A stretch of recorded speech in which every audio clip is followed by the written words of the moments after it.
Bom,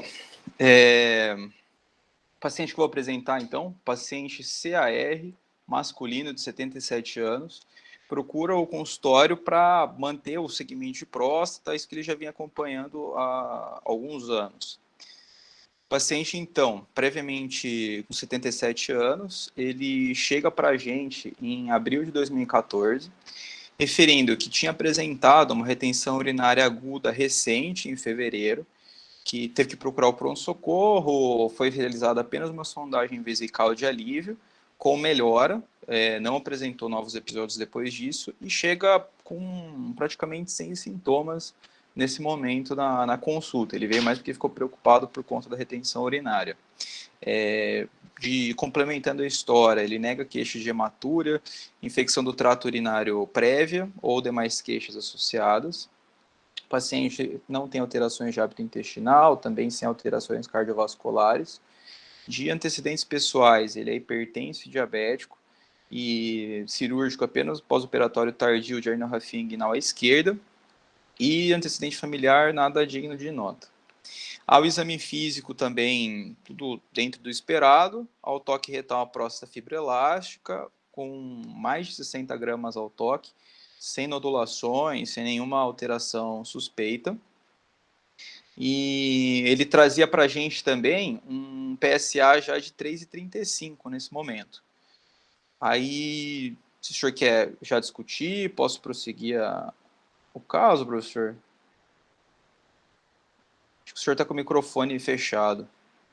Nós poderíamos perguntar para um dos residentes aqui, para o Rodrigo, você está aí? Sobre... O Rodrigo está lá em Sumaré, professor, pode ser que ele esteja em campo na litíase. Tá. Então, Marcelo, paciente aí, 77 anos, com PSA praticamente quase compatível, como você conduziria nessa situação inicialmente?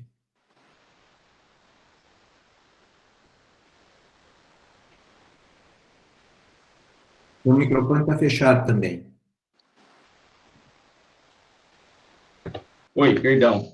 Eu acho que é um paciente típico que se apresenta ambulatório, consultório, de retenção urinária, né, Fábio? Confirmando. Isso, teve um episódio. Eu proporia tratamento cirúrgico, RTU de próstata. O PSA é compatível, um ultrassom para ver vias urinárias, que eu sempre peço, e uma avaliação cardiológica antes do procedimento cirúrgico.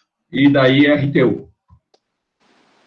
Muito bem. Esse caso ele tem vários desdobramentos, mas eu acho que essa possibilidade apresentada pelo Marcelo seria uma das possibilidades que a comunidade urológica apresentaria para esse paciente. Mas eu acho que... Cássio, o paciente parece que ele está urinando, foi tirado a sonda e está bem. Ele não tem nem sintomas, já vai direto para a cirurgia? Não, mas ele teve retenção, não teve? Confirma. Não, ele teve retenção, passado do soro de alívio, voltou a ter micção. Há 4 anos a retenção. Não, desculpa, esse quadro ele vai evoluir ao longo do tempo. A gente está agora em abril de 2014 e em fevereiro, ou seja, há 2 meses, aliás, ele teve essa retenção urinária aguda. Eu até coloquei o Lutz aqui, mas vocês me perdoem que está errado nesse slide. Ele teve a retenção, fez apenas uma sondagem de alívio e ele vem praticamente assintomático no consultório. Eu proporia ainda a RTU, ele já teve uma retenção, se ele não tivesse nada, tipo usando um simpaticomimético, algo assim, eu acho que é um paciente típico para fazer RTU de próstata. Mas se realmente... Eu acho que o paciente que tem jovens, estudantes, não podemos dar a ideia, o paciente que teve uma retenção igual à cirurgia. Não sabemos o que aconteceu. Ele saiu e está urinando. Tem que investigar, não pode ser direto.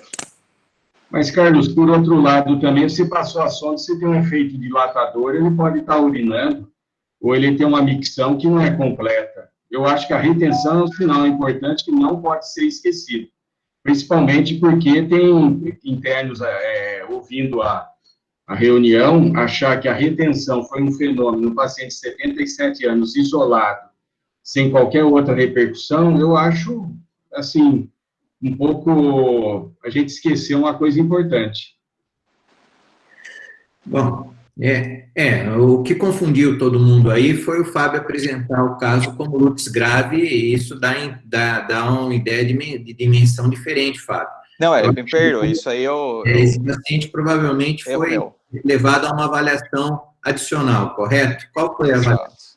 Nesse primeiro momento no consultório, foram feitas as orientações gerais, e como ele já tinha apresentado a retenção urinária aguda, então, assim, por mais que ele tivesse pouco sintomático no momento, mas já teve esse evento importante, e por ser uma próstata de dimensões aumentadas, foi optado por entrar com tratamento medicamentoso, com tansulosina e dutasterida, e solicitado, então, retorno em 3 meses para reavaliação com exames laboratoriais e ultrassom. O paciente, no entanto, ele era um pouco resistente ao tratamento, o comparecimento ao serviço era irregular, né? Ele retorna para a gente mais ou menos um ano depois, em fevereiro de 2015, ainda referindo sintomas leves, em uso bastante irregular da medicação. Ele falou que começou a tomar, tomou umas 2 semanas, aí sentiu um pouco de piora, tomou, melhorou, parou. Traz para a gente PSA de 3,26, laboratorial também que chama atenção nesse momento, a creatinina de 2,2 e ureia de 89, mas ele já tinha uma doença crônica e renal instaurada e já vinha em segmento com o nefrologista também. Ele traz um ultrassom nesse momento, com um range de dimensões e a textura preservadas, sem cálculo, hidronefrose. Bexiga já aparece com paredes trabeculadas, conteúdo homogêneo, e a próstata de aproximadamente 112 centímetros cúbicos, com a protrusão prostática intravesical, mas porém não quantificada a medida pelo radiologista no momento. Muito bem, Juliano. Agora já mudou um pouco aí. Ele tem uma próstata bem grande, uma protrusão significativa. E aí, ele está sendo tratado com dutasterida e tansulosina. Você manteria o tratamento ou você proporia alguma coisa a mais? Não, eu acho que está indo numa boa linha, ele teve uma boa resposta ao tratamento medicamentoso. O volume prostático grande, na verdade, aqui é um preditor de sintomas, mas efetivamente ele está indo bem. Outra informação sobre o volume prostático é como isso vai me influenciar no tratamento cirúrgico futuramente, se precisar. Mas absolutamente não existe mudança na conduta só pelo volume. Então, acho que o que importa é a resposta ao tratamento medicamentoso. Ele está indo bem, eu continuaria com o tratamento medicamentoso.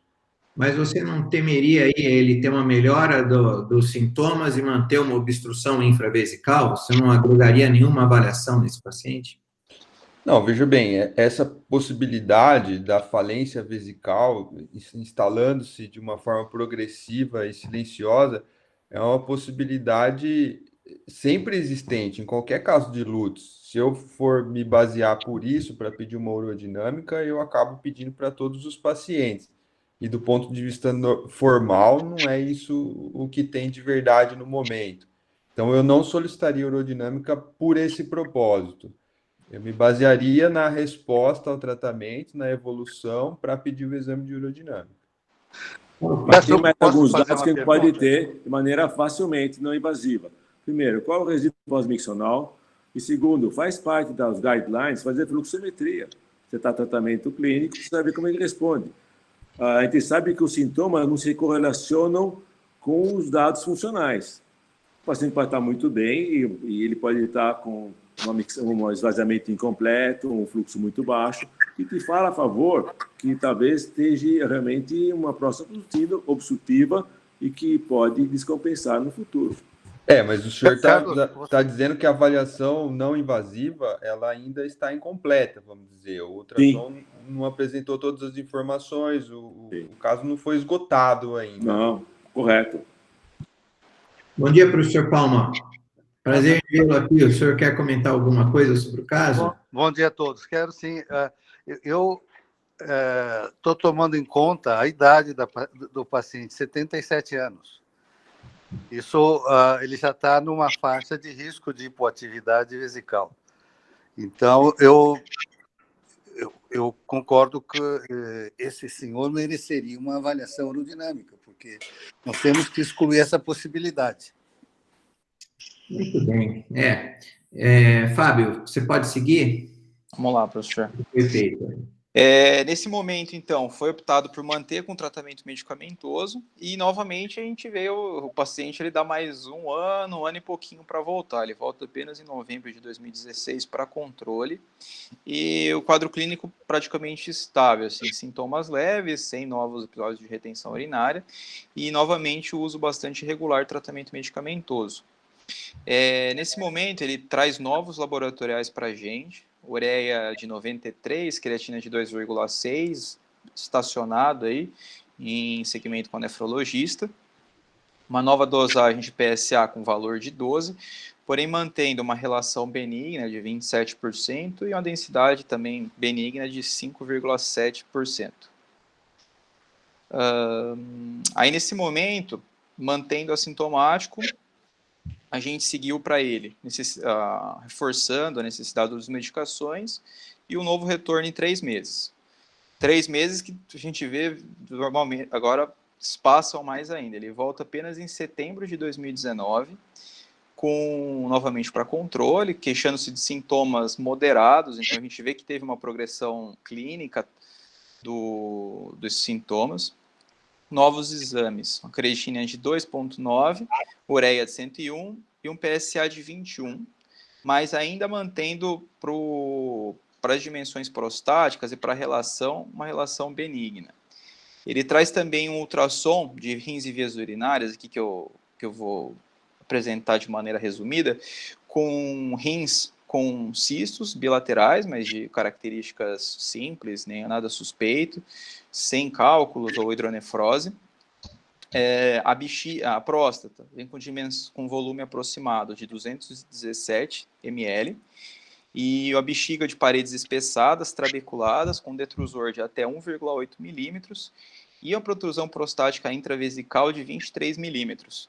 Como o Dr. Carlos bem citou anteriormente, no outro ultrassom não tinha sido precisado, mas nesse foi calculado o resíduo pós-miccional com um valor de 70 ml.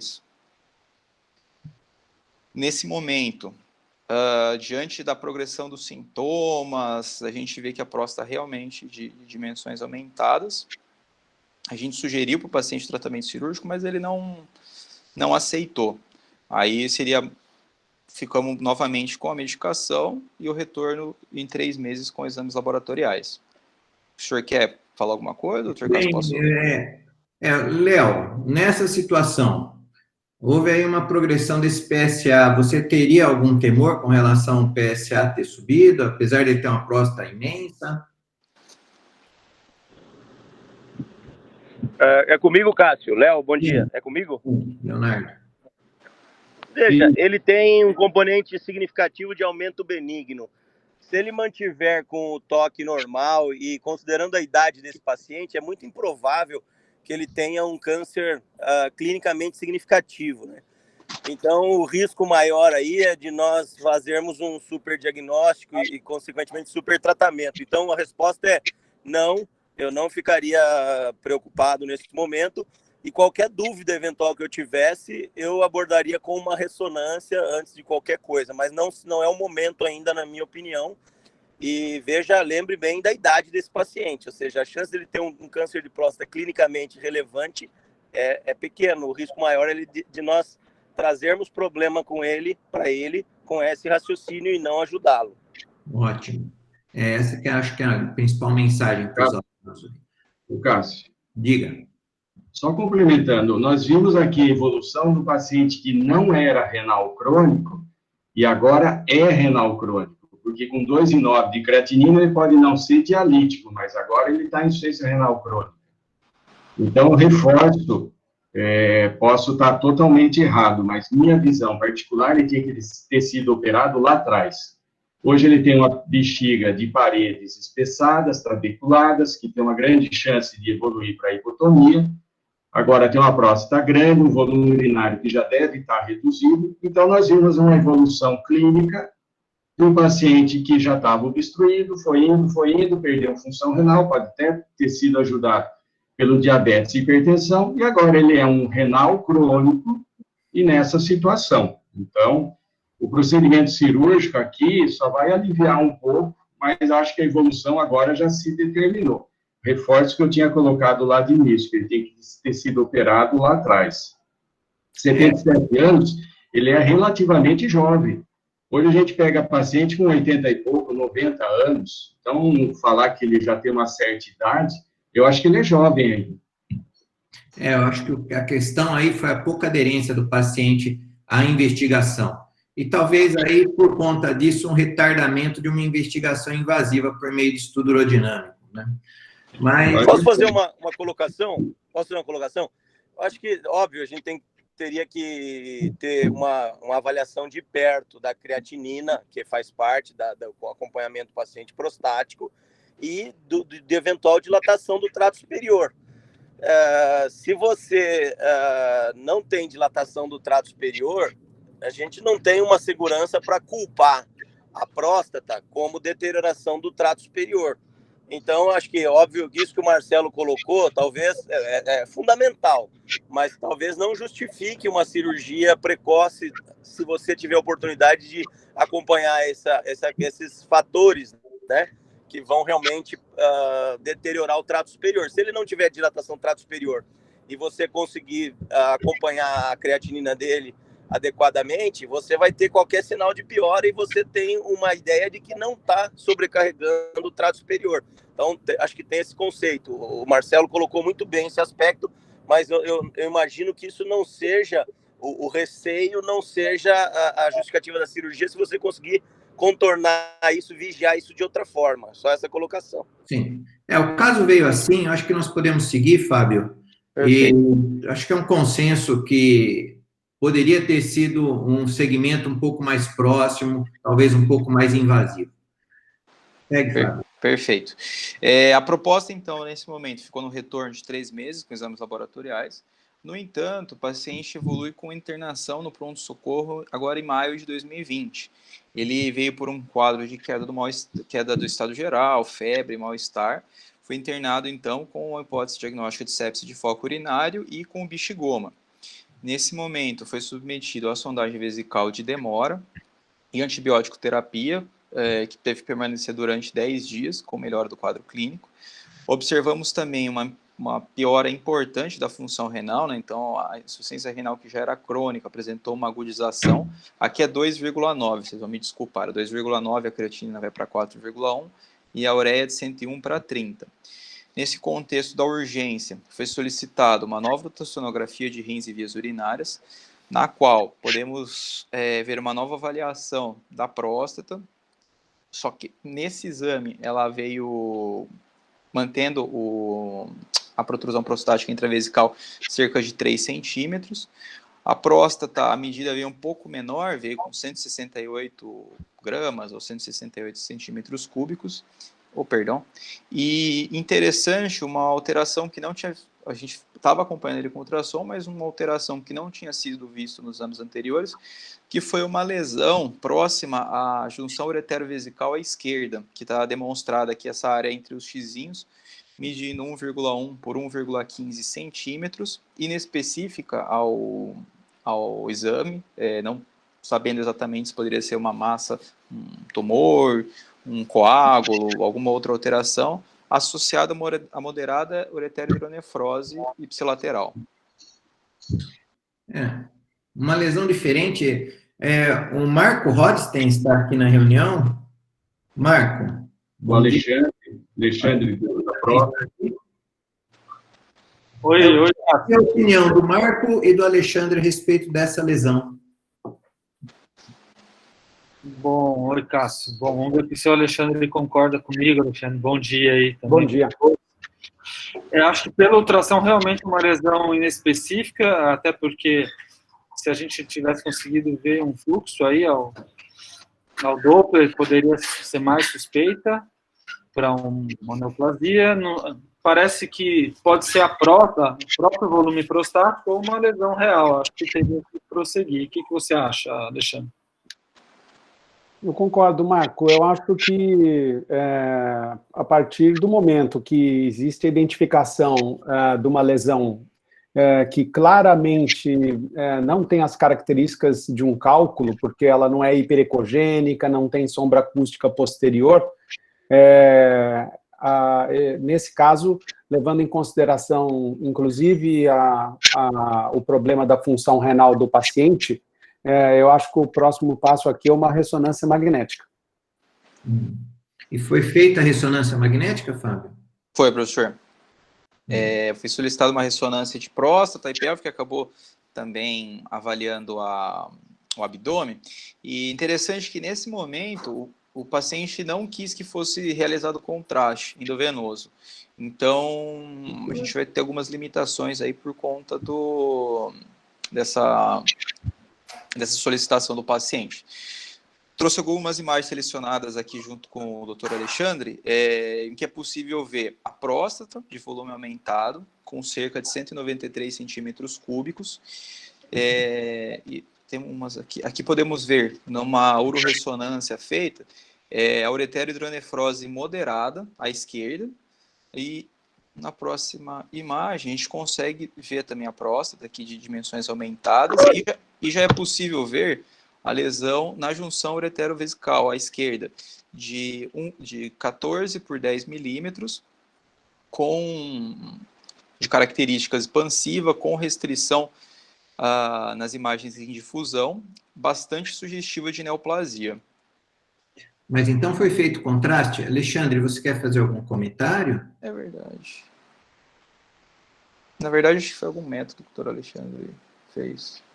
Alexandre, seu microfone está... Perdão. Não foi feito o contraste por opção do paciente. Vale a pena ressaltar que a utilização de contraste do tipo gadolínio macrocíclico, ela não está... Existem publicações esparsas na literatura em relação à fibrose sistêmica nefrogênica que não se continuaram aí nos últimos anos. Então, praticamente, deixando esse contraste macrocíclico, esse tipo de gadolínio, como seguro para ser utilizado em pacientes que têm insuficiência renal. Mas, mesmo assim, é um estudo feito sem contraste. Aqui a gente tem uma imagem, vale a pena ressaltar, que é uma aquisição volumétrica em T2, então com espessura de corte similar à utilizada em tomografia multislice. Os cortes habituais em T2, eles têm 4, 5 milímetros de espessura, e nesse caso, eles têm aqui 1 milímetro de espessura, e permite essas reformatações no plano do ureter distal, mostrando claramente uma lesão expansiva, sólida, nessa topografia. Eu acho que pode passar a imagem que tem a difusão, só para a gente... aqui... está colocado como T1 FAT7 pós-contraste, mas é um T1 FAT7 sem contraste. Pode seguir o próximo. E aqui, na imagem da esquerda, a gente tem, se o Fábio puder apontar para mim, duas bolinhas ali. Uma é a restrição da difusão da própria lesão do ureter distal, e a outra bolinha da direita é um linfonodo que está aumentado nessa topografia. E aqui foi colocado uma imagem da próstata, mesmo não sendo um estudo multiparamétrico da próstata, foi feita uma ressonância de abdômen total, foi demonstrado uma área de restrição na difusão na zona periférica da próstata, que nesse contexto pode ser interpretada como uma neoplasia ou uma prostatite focal. Então, esses são os achados. Não sei se tem mais imagens desse exame. Acho que são essas mesmo, doutor. Muito bem. Paciente, então, quase grande idoso, com uma insuficiência renal, já com antecedente de uma sepse urinária e com esses achados. Leonardo, como você conduziria a partir daqui agora? Doutor Cássio, eu fiquei com uma dúvida no exame. Posso tirar? Pode. Ali, naquele teste final T2, parecia que era uma lesão, talvez, específica do ureter, é isso? Alexandre? Desculpa, eu não ouvi sua pergunta direito. Pode repetir? Essa lesão parece que é uma lesão extrínseca do ureter, é isso? Ela vem de fora para dentro? Olha, nessa topografia você tem justa o ureter distal, né? Não está endoluminal. A gente pode observar isso fazendo o mesmo raciocínio. As lesões endoluminais podem acabar provocando um sinal que a gente chama de taça invertida, onde forma um contorno ovalado acima da lesão. Essa lesão ela provoca um estreitamento em ponta de lápis do ureter distal. Então, na maioria das vezes, quando a gente tem o estreitamento em ponta de lápis, a compressão é extrínseca. Muito bem. Leonardo, você quer Então, é o comentar? seguinte, aqui a próstata é o que menos preocupa agora. Tem a sepse, tem que tratar a sepse e depois olhar essa lesão, que até prova em contrário deve ser maligna neoplásica. As lesões extrínsecas são menos comuns, né? A gente esperaria aí algum tumor urotelial. Né? Então, o primeiro tem que estabilizar o paciente, tratar essa sepse, eventualmente drenar esse rim, se está obstruído, porque a gente não está com toda a avaliação. Por outro lado, também a gente não precisa de muito mais informação para conduzir esse caso. Ele tem uma obstrução ali nesse ureter que precisa ser vista do ponto de vista oncológico, tem que pensar nisso. Ele já tem uma limitação da função renal, então não vai pensar em nefroureterectomia, que seria uma abordagem. Então, fazer uma ureterectomia distal ali, mas antes disso tem que estabilizar, tirar esse paciente da sepse, então drenar esse paciente. Ele pode melhorar com catéter ureteral ou não. Então, seria essa a linha de raciocínio que eu traria agora. A questão da próstata pouco me preocupa, porque uma sonda pode resolver. Aquela área potencialmente suspeita, como a gente já comentou, na próstata. Acho que a atenção aqui agora é quadro clínico, a sepse, quadro sistêmico e essa lesão aí, que até prova em contrário deve ser neoplásica. Fábio, Que é cirúrgica, né? Fábio, como é que foi conduzido, então, para a gente seguir um pouco? Perfeito, professor. Como o Dr. Leonardo falou, primeiro o paciente foi estabilizado do ponto de vista infeccioso, hemodinâmico e da função renal, teve alta com melhora total do quadro, e foi optado, então, por uma abordagem cirúrgica desse paciente. Não foi necessário desobstrução, houve o retorno da função renal basal do paciente após a melhora do componente tanto pré-renal por conta da infecção, quanto da desidratação, além do pós-renal por conta da obstrução infravesical. Então, ele foi submetido a abordagem cirúrgica, realizada uma prostatectomia transvesical, com ressecção da lesão ureteral, e foi optado também por fazer uma ureterectomia distal e o reimplante ureteral. Trago aqui algumas imagens do material, né? Aqui temos o adenoma, sem nenhuma alteração, aquela consistência nodular, característica de hiperplasia nodular prostática. Aqui é possível ver a lesão com o segmento de ureter que foi ressecado, e aqui as duas peças em conjunto. A cirurgia foi realizada sob anestesia geral, duração de cerca de 2 horas e 30 minutos, sangramento de 400 ml, mas sem necessidade de concentrado de hemácias ou drogas vasoativas. O paciente foi deixado com sonda vesical, pós-operatório inicial em UTI, mas já no PO1, PO2 já teve alta para enfermaria, boa evolução. PO5 teve alta domiciliar com sonda vesical. E retorna no ambulatório no PO10 sem queixas para retirada de sonda e retorna no dia 30 para checar o anátomo patológico. Todo mundo curioso com o anátomo patológico? Professor Ossamo, essa cirurgia aí, que o senhor que acabou conduzindo, havia aquela informação de um possível linfonodo ali, próximo à região. Como é que o senhor tratou isso no intraoperatório? Eu acho que tinha essa informação, mas eu achei que era processo inflamatório. Eu não dei muita importância, porque eu acho que o caso mais relevante aí era esse tumor ureteral associado a essa hiperplasia prostática. Então, foi feita essa cirurgia sem se preocupar com exploração desse nódulo, nada. Tá ok. Eu acho que a gente pode seguir com o anátomo, Fábio. Perfeito, professor. Esse anátomo foi enviado para o IPC. O doutor Zappa está na sala, se ele puder comentar, doutor. Tem as imagens, eu vou passando conforme o senhor preferir.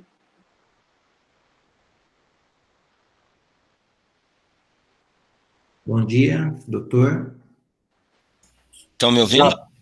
Sim. Perfeito. Bom dia a todos. Agradeço o convite de estar aqui. Muito obrigado. O material recebido, se você quiser ir passando, Fábio, pode ir passando, tá? Eu vou explicando. Certo? O que acontece? Esse é um... Pode deixar aí um minutinho, por favor. Perfeito. Esse é um corte histológico da parede do ureter. O ureter realmente demonstrava, como foi visto macroscopicamente no slide pós-cirúrgico, uma massa, certo? Uma pequena massa tumoral que crescia aparentemente de fora para dentro da parede ureteral, certo? E o histológico demonstra exatamente isso. Eu não sei se vocês conseguem ver a minha seta, certo? Ou você vai ter que mostrar para mim, Fábio, certo?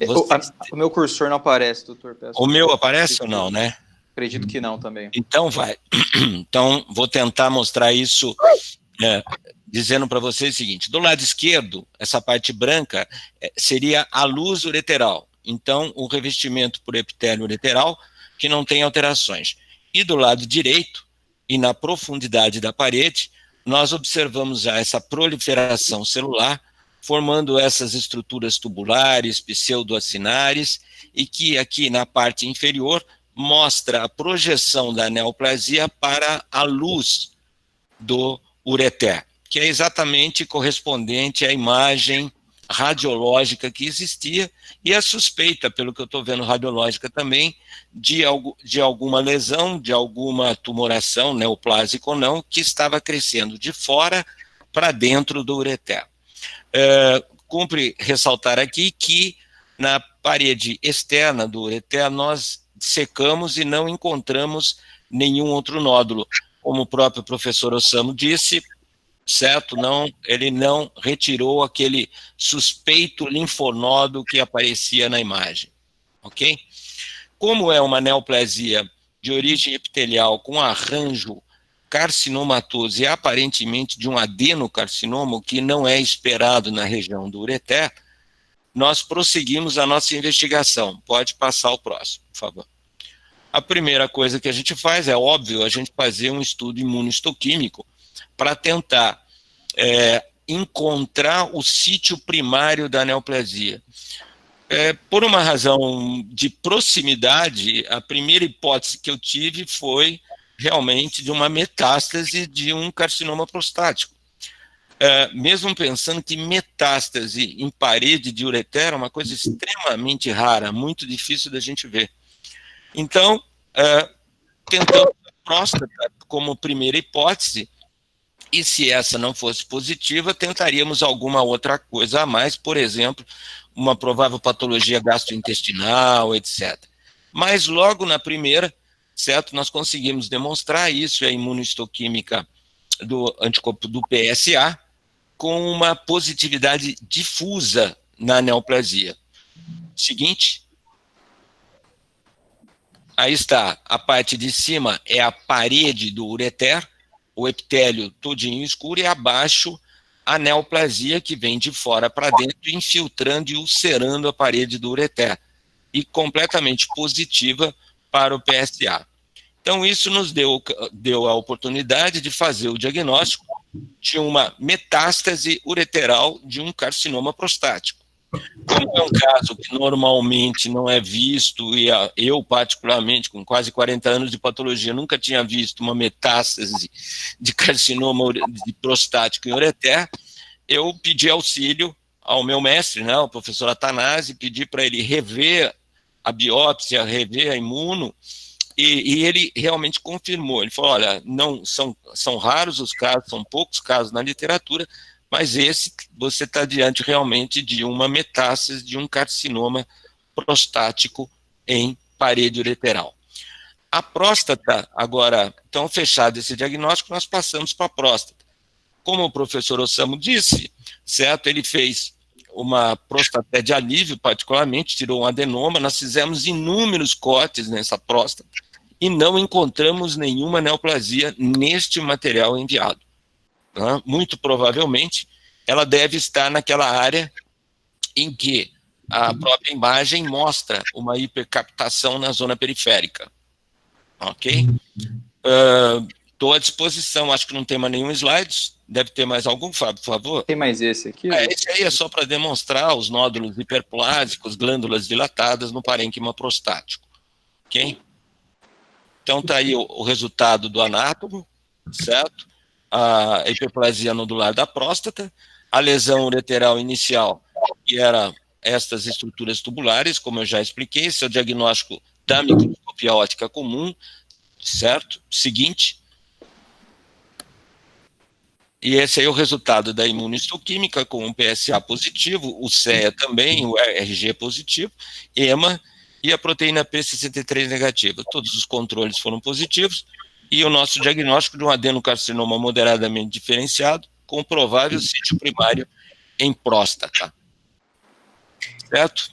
Muito bem, muito interessante essa descrição. Fábio, você tem aí alguma evolução desse paciente, do ponto de vista clínico? Tenho, professor. Ele veio então, né, com esses achados do anatoma patológico, a gente manteve o segmento dele, e foi solicitado nova função renal e novo PSA, para a gente manter esse segmento. O PSA dele veio com valor de 20,86, com um mês de pós-operatório, e a função renal com uma certa melhora, ureia de 130 e creatina de 2,53. Nesse momento, foi optado por solicitar um PET-CT com um PSMA marcado com gálio. Eu tenho um vídeo aqui, eu vou colocar para reproduzir. A doutora Elba está na sala, se a Elba quiser comentar o vídeo, Elba. Só um minuto que... Aí, tá indo. Ele tá Oi, bom dia, gente. enrolado. Tá dando uma travada aqui no vídeo. Só uma questão rápida, Cássio. Eu acho que a conduta tá certa, né? Tem que acertar a conduta, não necessariamente o diagnóstico. E agora talvez ele se beneficie para estudar melhor o caso de uma biópsia da próstata, né? Sim. Só um minuto, professor. PET. Eu vou abrir aqui manual mesmo, para ver se a gente consegue melhor. Desculpa.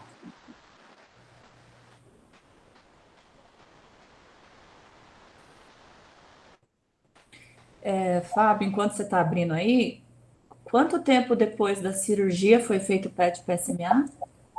Cerca de 30 a 45 dias, doutora. Esse PSA é muito alto.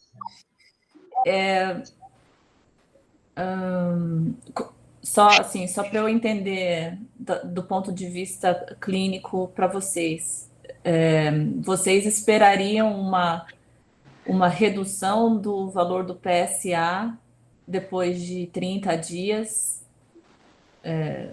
acentuado, assim, quer dizer, uma queda? Porque estava 21 e ficou 20, né? Eu estou olhando aqui. Sim, esperaria uma queda do PSA. Esperaríamos uma queda um mês depois. Sim, tirou um adenoma grande. Mas só tirou adenoma. Então, tirou a lesão do ureter.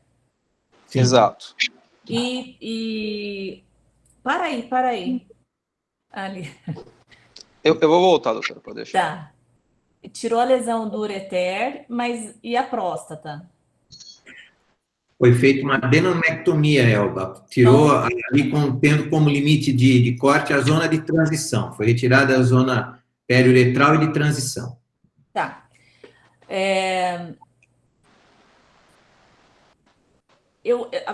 Aí, Fábio, acho que essa imagem tá melhor.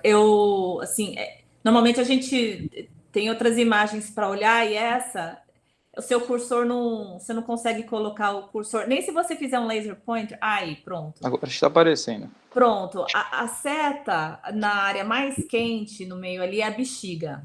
Ok, isso é a bexiga. À esquerda, para baixo ali, isso, Fábio, tudo isso é uma área de uma captação muito intensa de PSMA, que você vê que está bem em contato aí com a parede do reto, né? Exato. E desce devagarzinho, sem pôr o vídeo, você consegue? Aí, você vê que à medida que você desce, essa lesão, ela não é pequena, né? Ela é uma área bem extensa. Parece até que pode ser que esteja envolvendo talvez a vesícula seminal, porque ela vai até lá embaixo. Agora sobe um pouquinho, Fábio, por favor. Mais um pouco? Pode subir até só para a gente ver aonde termina essa lesão. Enfim, desce. A gente precisaria ter uma imagem. Pode descer um pouquinho mais. Pode descer um pouquinho mais. Mais. Aí, parou. A gente precisaria ter uma imagem que a gente reduza a intensidade de radiação na bexiga e nessa lesão para ver como é que essa lesão está, se ela continua dentro da bexiga, enfim. A impressão que eu tenho é o seguinte, que isso é uma área que tem uma captação muito grande de PSMA. Normalmente, a gente não faz, o ideal seria esperar pelo menos 2 meses para fazer um exame num pós-operatório, porque existe aí uma confusão de captação relacionado com o processo inflamatório, porque o PSMA, ele também ele é um traçador que ele acumula onde tem aumento de vascularização. Não é que nem FDG, que acumula muito mais. Normalmente, quando você tem um processo inflamatório, a captação é baixa, tá? E quando tem um processo infeccioso, a captação pode ser até um pouquinho mais alta. Então, o que a gente tem? A gente tem uma captação muito intensa de PSMA. Eu estou imaginando que você tem 2 imagens, uma precoce e essa é tardia, e continua captando. Então, isso pode ser lesão residual, mas ela está tão extensa para uma cirurgia que acabou de ser feita, que me deixa a dúvida exatamente aonde que está isso, né? Se não está todo esse ureter que foi tirado, se ainda tem tecido neoplásico ao redor aí, né? Está muito intenso para ser só processo inflamatório, né? O SUV aí é quase igual da bexiga, pelo jeito. Então, deve ser, sei lá, 8, 10, não sei, alguma coisa assim. Mas eu não estou conseguindo ver, parece que talvez essa lesão vai até lá embaixo, até a vesícula seminal. Muito bem. Desculpa, professor, peço desculpas aí, doutora, foi as imagens principais que eu consegui, mas aí só para a gente completar, de informações do laudo, veio como uma hipercaptação heterogênea do radiotraçador na próstata, mais acentuada de fato no lobo esquerdo, atingindo o SUV de 5,6, e também aumento tissular mal definido periprostático, no leito da vesícula seminal, e também periureteral distal à esquerda, nesse ponto com SUV de 8,2. Então, a distal ureteral, sendo que tirou uma parte do ureter, não foi isso? Exato. Quer dizer, enfim, de qualquer forma, existe uma captação maior à esquerda, quer dizer, a próstata do lado direito, você vê que não tem muita captação, mas isso aí, assim, qualquer lesão benigna da próstata não costuma fazer esse tipo de padrão. O que a gente só tem que tomar um pouco de cuidado é quanto disso é tumor, que deve ser, porque ainda o PSA está alto, e quanto disso é um processo infeccioso, inflamatório aí, pós-operatório imediato, né? Posso só fazer uma observação, professora? O ureter não tem nada, porque o ureter ele está implantado na cúpula da bexiga. Se acompanhar as imagens, o ureter está com um sítio anatômico que a senhora não pensou nisso, porque a gente também não falou na informação. Mas o ureter não está retrotrigonal aqui, ele está na cúpula lá em cima. Então não tem como ter captação nessa área do ureter. Doutora Elba, se a senhora achar interessante, tem como a gente abrir no Fungovia aqui. Não, eu acho que... Então, é da Unicamp? Para você? Não, professor, é exame É de externo. fora? É de externa. Eu não vi, a gente, que normalmente no Fungovia a gente tem as imagens mais fáceis de acessar, mas tudo bem.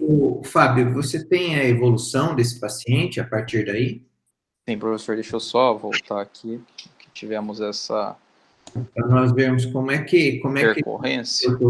Aí, Elba, existe uma dificuldade de interpretação também relacionada à própria característica do procedimento cirúrgico, porque essa adenomectomia nem sempre ela é simétrica, assim, é um procedimento relativamente, ele é feito por dígito de secção, então a quantidade de tecido que pode sobrar ali na loja prostática pode ser diferente do lado esquerdo, do lado direito. Então, existem todas essas questões aí. E se houver um tumor mesmo, e provavelmente há, né? Provavelmente o tecido deve ter ficado e criado um plano de dissecção aí. O interessante é a biópsia não ter mostrado nada na próstata, né? É isso que é um pouco, assim, preocupante, né? Porque é tanta captação ali na região da próstata esquerda que é estranho não ter nada no anátomo. Por isso que me preocupa um pouco quanto que isso é tumor, quanto de tumor que tem, quanto que a gente está vendo que é só inflamação. É sempre legal a gente ter imagens com intensidade, a gente sempre ajusta, né? Vocês já foram lá na medicina nuclear, a gente fica ajustando, né, a janela de radioatividade, porque daí a gente consegue identificar o que é tumor do que é inflamatório. Se a gente diminuir essa captação toda aí, né, dessa imagem, pode ser que a gente veja pontos, entendeu? Pontos de maior radioatividade, pontos de menor radioatividade, que são alguns relacionados com inflamação e outros relacionados com tumor. Ficaria, acho que mais fácil para a gente visualizar. Ok. Fábio, como é que ele foi tratado, então? Professor, nesse momento ele foi encaminhado, então, para a oncologia clínica e foi optado por iniciar o bloqueio hormonal, pensando nessa doença ativa com o tumor de próstata ativo, né? Foi iniciado para ele, então, Zoladex com bicalutamida, e de exames de controle, a gente chegou a um PSA total de 1,02, testosterona total de 19. O doutor André, que está a par desse caso também, acho que ele está na reunião com a gente. Se tu quiser comentar alguma coisa, doutor? Eu queria fazer uma pergunta. Estranho, ninguém tentou fazer uma biópsia de próstata assim, deixou largado essa próstata, essa imagem, com um PSA de 20, é tudo bem? No pós-operatório que você está questionando, né? Lógico. Uma vez que você tira o adenoma, esse PSA deve estar em 2 ou 3, então cai lá embaixo, a gente vê isso. Mas, professor, ele já tem um diagnóstico de adenocarcinoma de próstata. O senhor quer outro histológico, por quê? Não, mas eu acho que merece...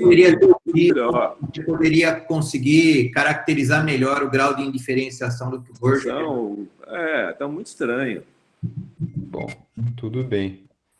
Mas, e aí, André, como é que você vê esse caso aí? Caso bem complexo. Sem dúvida. Eu queria... Parecia naquela primeira ressonância que tinha uma extensão de uma lesão prostática, extraprostática, envolvendo o ureter. Não foi mais ou menos isso que foi aventado? Não foi aventado isso, Marcos. Mas é interessante, porque na ressonância magnética devia ter mostrado se tem captação perto da vesícula seminal, a ressonância é excelente método para ver se tem invasão na vesícula seminal. E o Alexandre não mostrou nada disso.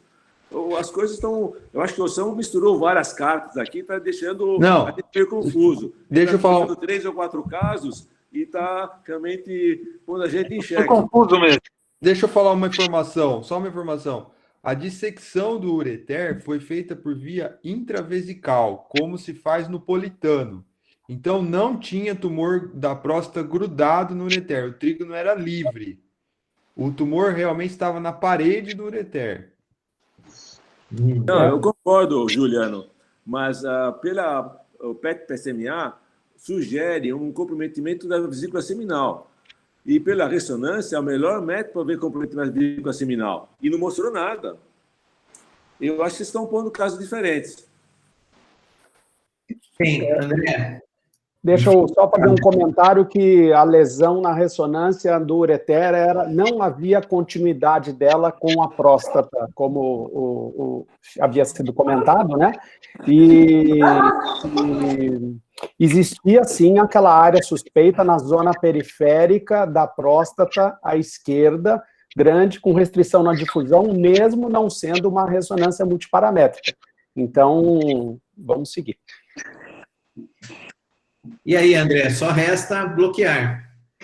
Veja, eu acho assim, se fosse arrozinho com feijão, como o Marcelinho gosta de dizer, banho tomado, né? Ia ser fácil de decidir. Realmente, esse caso é absolutamente fora de qualquer perspectiva ou qualquer expectativa nossa do diagnóstico de câncer de próstata. E foi uma surpresa fazer o diagnóstico de um adenocarcinoma de próstata comprometendo o ureter. Como já foi dito aqui, repetido, é uma situação muito rara de se ver. Eu nunca vi, a primeira vez que estou vendo isso nos últimos 37 anos. Então, acho que dá para a gente achar que o negócio é diferente mesmo. Agora, o aspecto que o Zappa descreveu muito bem, o aspecto de formação de glândula, etc., eu acho que a gente pudesse até tentar graduar no Gleason, aquela lesão ureteral, seria um Gleason no máximo, um intermediário, ou talvez um 3.4, eu não sei se eu tenho razão em dizer isso, mas quando a gente olha, a gente já suspeita de ser glândula, né? E quando a gente tem um Gleason muito elevado, o aspecto glandular desaparece, né? Existe um pleomorfismo muito grande das células glandulares, o que a gente não vê nessa biópsia. Então, outra coisa é o seguinte: o que fazer numa situação como essa, se um paciente foi abordado com uma adenomectomia transvesical e, obviamente, ela não alcançou a zona periférica, o que provavelmente confirmaria a doença lá, não é? Nós temos uma doença, ela está aí, os linfonodos pélvicos provavelmente são comprometimentos da própria doença. O paciente teve uma resposta à abordagem hormonal bastante adequada nesse primeiro trimestre, veja, faz 3 meses que ele está bloqueado. O PSA já reduziu bastante, ele mantém-se assintomático do ponto de vista urinário, né? E eu acho que a gente vai prosseguir com isso. A minha pretensão é a gente poder fazer um PSMA mais para frente, tá? Daqui a talvez 3 meses, mantendo o bloqueio até lá, para a gente poder avaliar eventual resíduo da doença. Eu sei que o bloqueio vai interferir bastante, vamos dizer, na captação do PSMA, mas isso certamente vai produzir algum auxílio quando a gente for planejar a radioterapia. Esse paciente não vai ser operado, ok? Ele vai ter que fazer um tratamento local regional o melhor possível. Então, a minha expectativa com esse paciente é a gente prosseguir o bloqueio e tratá-lo com radioterapia em combinação no futuro próximo, eu diria nos próximos 3 a 6 meses. O Marcelo quer comentar? Eu acho que nós estamos nos achegando do final aqui. É isso que eu ia falar. Já a gente está sem tempo, mas minha ideia, depois da ressecção, era biópsia e cirurgia completa, prostatéia radical. Porque é muita próstata aí. Eu acho que isso foi para bloqueio e depois é uma discussão muito longa falar com o André. Nossa, ele vai ficar em bloqueio com tanto de próstata aí. Eu teria feito prostatéia radical depois da biópsia confirmada. Mas não acaba aqui a discussão. Sim. Isso aqui é reunião para 5 horas. Mais 1 hora de discussão para discutir aqui, seguramente. Pequeno, posso comentar? Sim, pode, Wagner. Eu não chamei ninguém da psicologia para comentar ainda. Pois é. Eu acho que é importante. Eu acho que a gente tem que aprender com esses casos. É um caso bem atípico. Nós temos experiência. Eu já vi cometimento até por adenocarcinoma próstata. O paciente doença avançada. Eu fiquei assim, eu acho que tanto ao que fazer agora, eu acho que é só bloqueio hormonal para esse paciente. Não tem que fazer nenhum tratamento local de cirurgia, no máximo uma terapia mais adiante. Eu concordo com o André. Agora, eu acho que um assunto importante, eu acho que paciente não foi bem estudado a conduta cirúrgica. Teria que ter feito uma cistoscopia, um duplo J, estereoscopia e até uma biópsia prostática. Foi feita uma ressonância de PA, foi feita uma ressonância em contraste. Então, acho que, do ponto de vista oncológico, esse paciente talvez não tenha sido tão bem estudado para a conduta que foi tomada. Mas eu acho que é um aprendizado, um caso difícil, um caso raro. Eu teria estudado um pouquinho mais desse paciente antes de fazer uma cirurgia assim tão diferente. Um implante ureteral, que teve alguns aspectos criticáveis aí, e uma cirurgia de meio. Então, eu teria um pouquinho mais. O Carlos Bona, professor da Bona, sobre fazer uma biópsia prostática ali no laboratório. Trouxesse umas informações. Está cortando um pouco, Wagner, mas eu acho que é um consenso aí de que o caso acabou sendo urgenciado por conta da insuficiência renal e acabou tomando um rumo aí diferente do rumo convencional da investigação, né? Fábio... Posso fazer um comentário? Pode. Eu não indicaria cirurgia de resgate nesse senhor por vários motivos. Sim. Primeiro, porque já tem um cometimento extraprostático. Segundo, ele tem 77 anos. Não sabemos qual a expectativa de vida dele. O foco aqui, na minha opinião, é em qualidade de vida. Bloqueio e, eventualmente, radioterapia. Nada mais que isso. Provavelmente ele vai morrer com o câncer e não do câncer. Muito bem. Tem também a questão do linfonodo já acometido, já é uma doença de estadiamento alto. Eu acho que esse caso, ele pode ser finalizado aqui, Fábio, e com o compromisso aí da equipe que está cuidando, de trazer um segmento aí, daqui 6 meses do caso, que eu acho que vai ser muito enriquecedor, posto a situação que se criou aí, né? Agora, eu acho que você deve passar isso para um residente futuro e a gente continuar acompanhando a evolução desse paciente. Perfeito, professor. Eu acho que só valeria a pena mostrar as imagens da ressonância que foram feitas agora. Vamos lá. Aqui na sequência, então, provavelmente as imagens aqui que o doutor Alexandre selecionou para a gente, é novamente possível ver uma imagem mal definida com sinal intermediário em T1, aqui um T2 axial, com acentuada restrição nas imagens de difusão de 46 por 26 milímetros, localizada na loja prostática e na vesícula seminal à esquerda, o que acaba corroborando com os achados como indicados pela doutora Elba.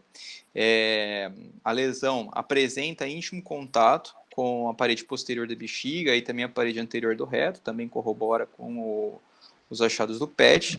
Não foram achados linfonodomegalias, então provavelmente aqueles linfonodos previamente descritos eram de fato inflamatórios. E mais algumas imagens aqui a difusão de corpo, que é possível ver a lesão de restrição na difusão na loja prostática, e aqui a fusão de T2 com a difusão, que permite a gente ter também uma precisão anatômica bem elevada. Muito bem. Não é, aparentemente, uma área tumoral residual bem grande, né, Fábio? Perfeito. Exatamente, eu só queria fazer essa ressalva de que a ressonância mostrou com precisão essa correlação, que agora você tem um crescimento de lesão que correlaciona com o PET-CT, PSMA, e essa presença da restrição da difusão, que está nas imagens em laranja, ela é claramente suspeita para neoplasia e não tem nada a ver com o processo inflamatório pós-cirúrgico. Então, a gente tem uma área de neoplasia grande. André, agora nós temos que ter a sua opinião final aí, para passar o final de ano, porque multimodal aí.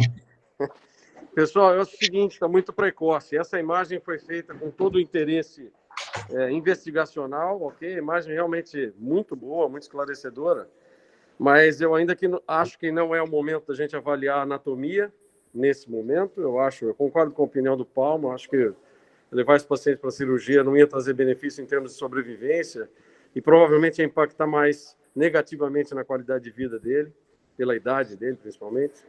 Eu acho que a continuidade é o seguinte, manter o bloqueio androgênico por mais 3 a 6 meses, fazer uma reavaliação anatômica, aí sim, com vistas à complementação de tratamento loco-regional com a radioterapia.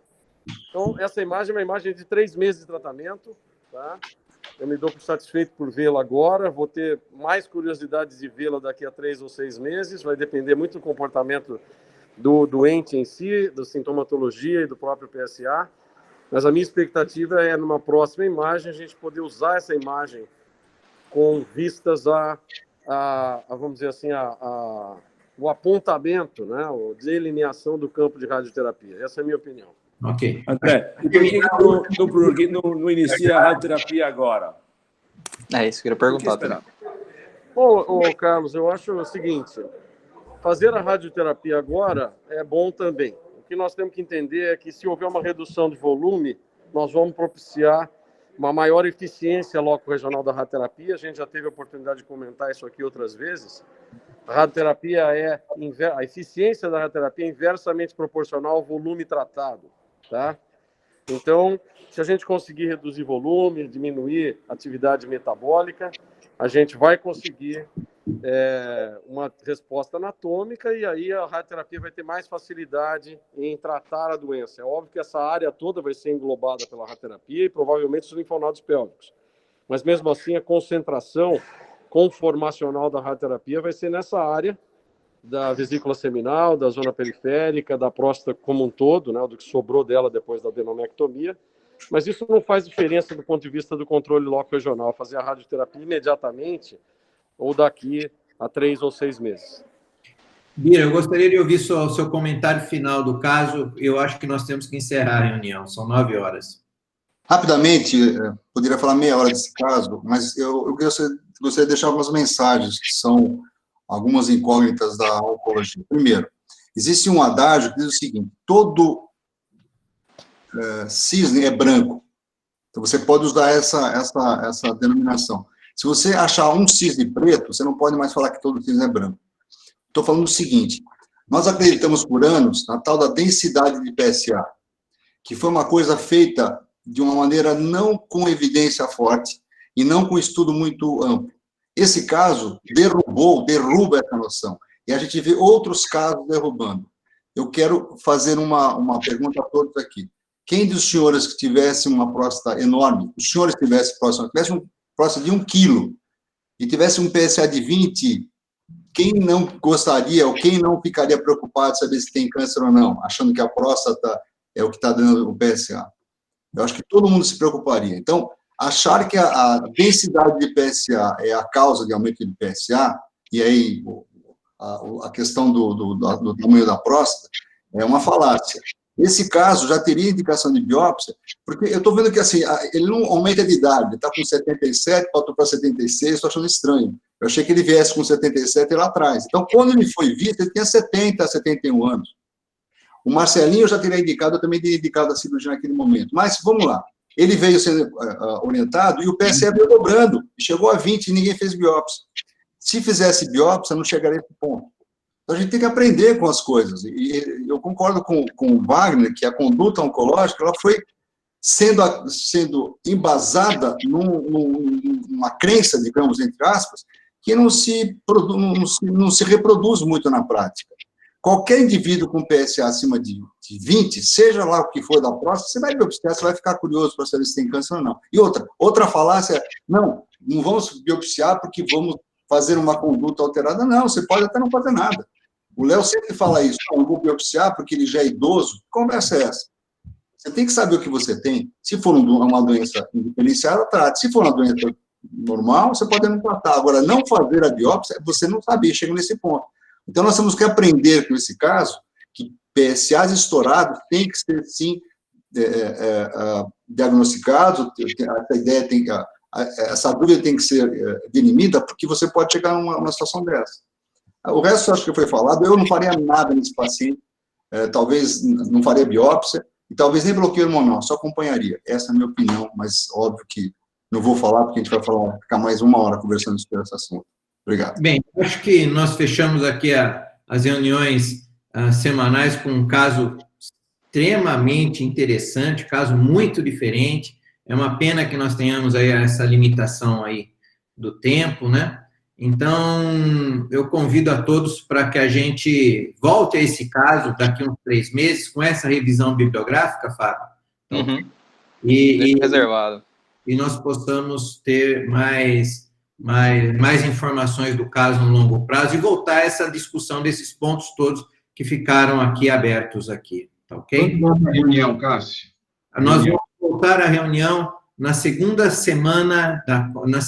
quarta-feira de janeiro, tá ok? Segunda quarta-feira de janeiro. Dia 13, se eu não me engano, deixa eu checar. Isso. Nós teremos a primeira reunião, é a segunda quarta-feira do ano, tá ok? Dia 13. Eu agradeço novamente a todos o apoio aí prestado pelos nossos parceiros, os laboratórios aí que apoiaram a disciplina de urologia durante todo o ano, né? E a dedicação dos residentes e a toda a equipe.